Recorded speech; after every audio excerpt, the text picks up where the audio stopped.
Hi students, I'm Teacher Seer. Welcome to UCA Online's TLE and Arts Day. Christmas is just around the corner. Can you feel the Christmas breeze and the joy it brings? It is the most beautiful season of the year. A season of great joy, as it celebrates the birth of our Lord and Savior Jesus Christ. With the theme, Radiating Hope Through Technology, Livelihood and Arts, we will make colorful stained glass lanterns to light our homes.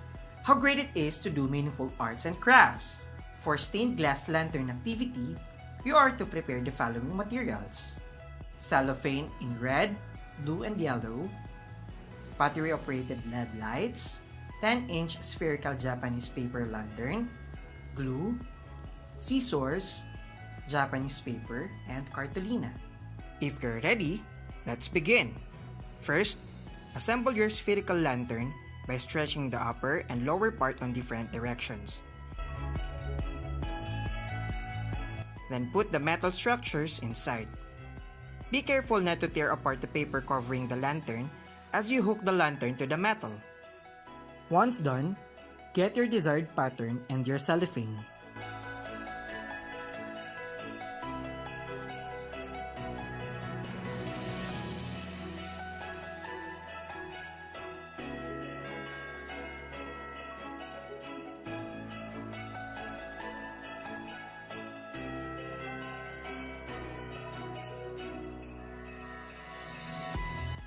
Trace the pattern to the cellophane.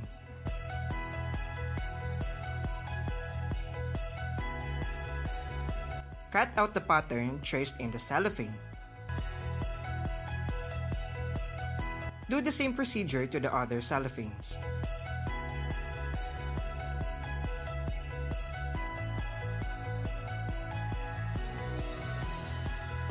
Glue the cutouts to the paper lantern.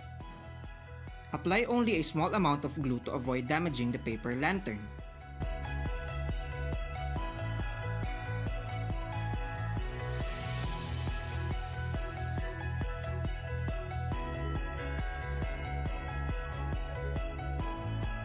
Hang or set aside your lantern and let it dry. It's time to make the lantern tail. Get your pencil, scissors, and Japanese paper. Let us fold first the Japanese paper, then cut the excess part. Follow the folding procedure.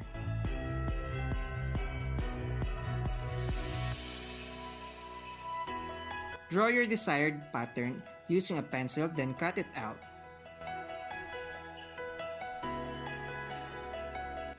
Open the Japanese paper carefully from one side to another, all the way to the center. Next, create a circle using the cartolina following the size of the mouth of the spherical lantern.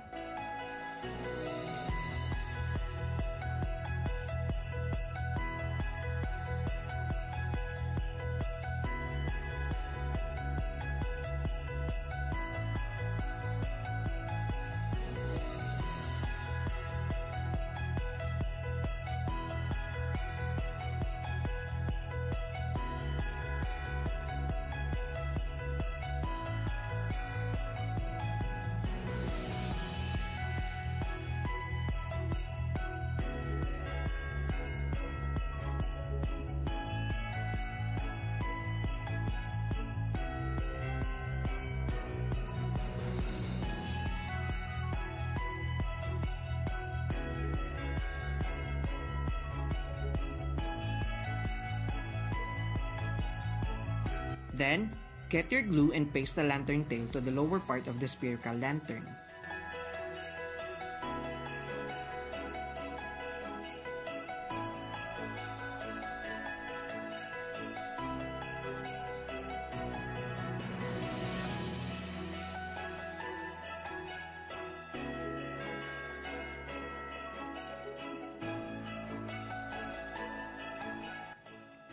There you go! Now, to make it more attractive at night, put the battery-operated LED light inside the lantern and it's done!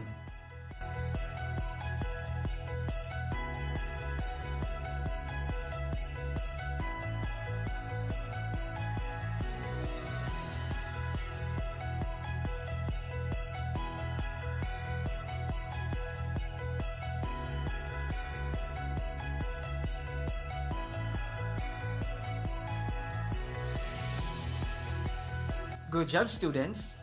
You did great! Your lantern at night will remind you that God gave His Son Jesus Christ to be the Savior of the world and our hope. His birth brought great joy to the world.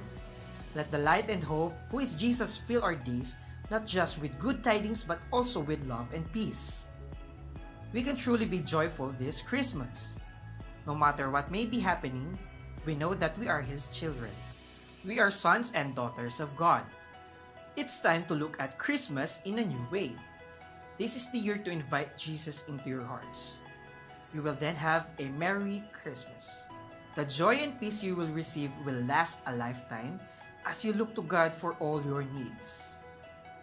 For the submission of activities, submit 4 different shots with the lantern. First shot, solo picture of your lantern. Second shot, your picture while holding your lantern.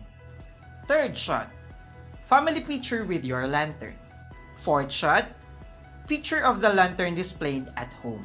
Upload them in your Google Drive folder named TLE and Arts Day 2021. Your picture will be posted on UCA's Facebook page for online exhibit. The people's choice will be selected out of the likes and positive reacts garnered by each lantern. For the like or react to be counted, the Facebook user must do the following. Like and follow the official UCA Facebook page. Like or react to the picture of the lantern. And that's it! We're done with the amazing and meaningful work of art. Again, this is Teacher Seer, and see you again for another fun and exciting day here at UCA Online.